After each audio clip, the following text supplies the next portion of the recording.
And welcome back, everyone, to What If Deku Was Force Sensitive, a Force User, Part 6. So, last time on the My Hero Academia What If, we dealt with the whole overall arc. We dealt with him actually starting to access the quirks of One for All and the gentle criminal arc. So we would catch up now to the joint training arc, which it's always short because the only part that really matters is Deku's part in there. But Deku is there, Bakugo talking about you better not mess up in your match. I'm already stronger than before. And so Deku would start things out. Now, here's an interesting question. Do you think Monoma could copy the ability, at least on base level, to use the Force? The answer to that is probably no, because he copies quirks. It doesn't just copy natural ability. So when obviously Monoma is attacking Deku obviously can just kind of pluck Monoma up. I think he can actually plucks Monoma's watches off of him because he wouldn't have access to a quirk. Well, not that, but he wouldn't have access to watches. So him stealing a quirk means he loses knowledge of the amount of time he can hold a quirk for. But beyond that, when, say, like the telekinetic debris comes out his way, Deku could just stop him mid throw. So you can have these back, and Monoma has to get and move. Difference now, though, is that he has access. He probably has time to practice with Black Whip, so he can use it, or at least make sure it doesn't affect him in the fight. And so when Monoma tries to rush in and snag his quirk, he simply just doesn't allow that to happen. Now, someone, by the way, someone commented in part 1, why wouldn't he a specialist? There's other people with quirks in the world that could help him. You do realize he has the Force in this, right? I had to make someone who uses the Force because there's no individual to train him with the Force. The Force mirrors many quirks out there. It does, but it's not a quirk. Just because, say, someone with telekinesis could show him, look, I'm using my mind. The Force the Force doesn't quite work that way. It does grant abilities like telekinesis, but doesn't mean inherently it works the same way. And then there's other Force abilities that you just don't have an answer for, like precognition. Like, how do you train with precognition? Battle meditation, the Bolterology, someone brought up recently. Deku would pretty much just make mincemeat of Monoma. Obviously, Shinso would try to take down Deku as well. He's got the capture tape. Deku has to get away. He ultimately draws his lightsaber, just slices it, and they're just squaring off. And it's like that weapon. You're not going to try to kill me, are you, Deku? And Deku smiles, and then just and they're like, no. But ultimately, he would also just kind of rush in and just tag Monoma. So, more or less, the Class 1A wins. After that, apart from their internship with Endeavor, which really wouldn't matter much in this context of this story, you would really be fast-forwarding all the way to the first the first attack on the hospital, or from the hospital, from the paramilitary, or paravillain, whatever it was. I can't remember exactly what it was called. But, all the League of Villains, all that, were obviously Shigaraki's coming for Deku. Deku at this point probably is, like I said, a little stronger than he was in the original. I believe he said he could do around 30% of One for All at the time. Here he's probably more like a 35 or 40. And his force abilities have strengthened since then. I think he also has gained access to float at this point because he's had Black Whip and trained with Black Whip longer. And ultimately, he accesses float as well. So he can basically fly using the Force. Not even having to use those gusts. He can just fly if he wants to. And so, obviously, Shigaraki shows up. Please surrender One for All. And Deku, and obviously Endeavor tries to take him on. Deku dukes it out with him. But more to the point, obviously, Endeavor has to cool down. Shigaraki's injured, but wait, what day is it? But also his quirk is being negated to regenerate. Deku, meanwhile, does, using the Force, kind of slams him down. He's now going all out with his abilities, including the most recent Force ability he's probably picked up at this time, the ability to literally use the Force to reflect light into a beam. Now, this has been used as essentially kind of like a laser cannon before, like almost planetary level. Deku can't use it on that level, but he can use it kind of like Stars and Stripes kind of did with the explosive missiles. So he can kind of just reflect light in a way where it just hits Shigaraki just dead on, just and just it's like, you're not hurting anyone. Then also doubles down with force slightly, just and Shigaraki just. Unfortunately, if Endeavor's Prominence Burn isn't going to take Shigaraki down, Deku's attack isn't going to be swift enough to do that either. Now, mind you, Deku was going all out on Shigaraki in the original fight, in their fight. And I'm sure eventually he has to just kind of like make that choice. Just breaks his arms, all that. He can force here pretty well now, to the point where if he has to, he can reset his arms. It might take a little bit, but he can do it. But constantly doing that is not good. So it's just boom, boom, boom, slamming in. Eventually, though, he does get his ability to regenerate back, although he's not complete yet. As we know that he does try to, at one point, steal One for All from Deku, and it fails. However, he's like just because, as I mentioned in the previous video, I don't know anyone in the My Hero world who could legitimately take a lightsaber strike and just bounce it off. There are some individuals who have energy absorption capabilities, but we don't see anyone, I think, who could do it on a lightsaber. No one has thick enough skin to just completely neg a lightsaber. The closest one would be, weirdly enough, be Giganto, who's just got such dense muscle that while it still would probably cut him, it wouldn't be like an instant cut. It would be one of those things you'd have to put all your force into doing it. So it would be more like a painful thing. But Shigaraki does not have the ability to just straight out neg plasma. And lightsabers cauterize when they cut. So regenerating from that is not going to be as easy. And he just, you, Deku, you. And Deku just comes in, just uses Black Whip, just smack him down. And just ends up taking another leg up. His dark side is kind of flowing as well. But he's keeping in balance. Like, he's in the heat of the moment, but he's still able to be like, I'm protecting you. I will protect everyone. And just boom, blast Shigaraki. And Shigaraki's in trouble.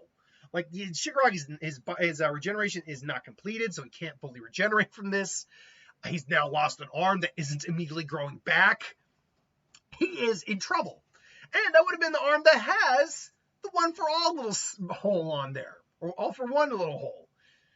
Yeah, yes, he still has One for All, so All for One. So he can still just grow the arm back. But still, but Deku ultimately pauses. No, we're not done yet. Like, he's trying to summon up some ability of the Force, and he just can't. So he has to just sit there and start to recover as best he can. One broken limb might take a little bit, but he could probably do it in about an hour to recover his limb at this point. Because that, I think, is that really ability that tailors more to Deku than just straight firepower. Unfortunately, multiple broken limbs that have been broken and rebroken multiple times, I bet he's not mending himself together that easy. And so, unfortunately, and his lightsaber's on the ground, they give his lightsaber back. And so, unfortunately, a little speeder. How are you doing there? No, you're spider. Speeder. It's okay. Speeders are good. Speeders are friends. Spiders, obviously. I'm saying speeder. Hello, Eater Speeder. So anyway, Deku wakes up with All Might again. Obviously, the secret of One for All and All for One are out. And Deku still, and Obi-Wan is there as well. Gran Torino's obviously in the hospital. And Deku does make the decision to go out on his own, like to not burden anyone with this. All Might and Obi-Wan are, there to help, as we know, but it's not he's not there. He eventually kind of ignores them too. And so the Vigilante Deku arc kind of begins. Obviously, he takes on Muscular, gaining, obviously, access to Danger Sense during the fight, and he's still gaining access to Fog, as well as Fajin and Gearship. So he essentially has all of them. Muscular is back. He didn't fully defeat Muscular in this version. So he comes in, and he literally just holds Muscular in place because he's just gotten stronger. And he just comes in and starts and just focuses. And he sees Muscular's muskers, and he just focuses the force ability of the light and just starts, it's basically because it's pure muscle, so he's kind of just ripping the muscle to shreds with a pure beam of light. He could use his lightsaber too, he knows this, but he's trying to just weaken Muscular, and then ultimately just boom, knocks him out before disappearing. Obviously, Obi-Wan and Deku and All Might meet up with him. And you try to help him through things. He's just like, no, I'm good so far, or right now. And then obviously Lady Nagat happens, and luckily his Force sense and Danger Self helps him out. He's able to he's actually able to force stop the bullet, barely. Like the momentum is insane. Just, it's like, it's the kid. I knew or he had telekinesis, but still, his reflexes are also using his lightsaber. So he's basically just blocking it every which way he can. Ultimately, he uses Fajin to get up there quick, just and just slices her rifle arm in two, leg in two. Which, to be fair, she came back. I can't remember if Deku actually destroyed it the first time. I don't think he did. But here now, she can't really aid in terms of how she did in the final fight. Not that she did much, but she was still able to do something. And yeah, he basically just slices her rifle body. Again, was it an arm or no? It was an arm, right? So it sliced one of her arms off. And so ultimately she is taken care of. And then Class 1A gets involved to bring him back. He said, no, I'm fine. So he gets away. He basically uses the Force on him. A couple of the weaker mind, like Minata would probably be, it's like, just go home. We should just go home, guys. Minata, stop that. It's like, great, just stop it. Most of the other ones that wouldn't work on. He's using Force pushes, but he's also tired out because we know he was not taking care of himself at that point. It's like, but I'm fine. It's like, no, you're not. And eventually they are able to, catch him, bring him back to the ground. And it's like, it's okay, Deku, it's okay. And everyone's blaming him. Uraka stands up for him. And eventually the final fight comes. Now, luckily, thanks to the Force, he is able to pick up on Toga, basically, attacking. It's like, no, Deku, don't leave. It's like, please, let me drink your blood. It's like, what? That's not what people like each other do. And so, eventually, she just goes after him, but he gets out of there, using a combination of his air gusts, float, and Fajin, or at least when Fajin is stored up to whatever degree, and the Force. He's moving as fast as he can, but also he has gear shift now. He gets onto the battlefield. Shigaraki and him are squaring off. Obviously, he starts using gear shift in conjunction with Pseudo Fajin, Pseudo 100%. Also uses his lightsaber. I could now see Shigaraki maybe adapting to the lightsaber after the first time, or at least getting cut initially, and then his body, because his body now has a reactive kind of evolution thing going on with it. The lightsaber might be slowed down, but I still think it's powerful enough to go through. And plus, with Deku's speed and strength, he's still able to slice him up. But now Shigaraki's able to just, even with the cauterized body limbs, he's able to regrow his limbs now. And so they're duking out like they do. Deku's bringing down every single thing he can against Shigaraki. And because he has more tools under his belt, it is working more into his advantage. He is tiring Shigaraki out more than he did previously. But I still, unfortunately, think, because of Shigaraki, just the level of durability Shigaraki has, even the lightsaber, that he does have to use One for All to weaken Shigaraki from the inside out. And so, one by one, he's losing One for All. But he still has the Force. And eventually he winds up in his head, protecting him, trying to protect him. He loses his arms. Eri regrows his arms. Ares Horn regrows his arms. And then so there is Deku just standing there with the remaining bit of One for All he has, his lightsaber drawn, staring down the Demon King, as he called him. And he literally does one final attack, not with One for All, although he uses One for All for like the power of his thrust. But he's using a combination. He uses everything he's got. So and he just thinks to himself, "I wish I could have helped you, Shigaraki. I'm sorry. You want me to be a hero. I don't know but I don't know if this is what heroes truly do." And inside his head, maybe he still has a role of Shigaraki. Well, I thought heroes save people, kid. So do what heroes do. Save me. And so he just channels every part of him he can. His hatred is darkness, but also the light, the goodness in him. And he's got Force Lightning again. He's got the Force ability to channel actual light into a beam. And he literally kind of like just channels it all the way to the tip of his lightsaber into like one final strike with One for All. just slices Demon King, just and just kind of just incinerates and disintegrates.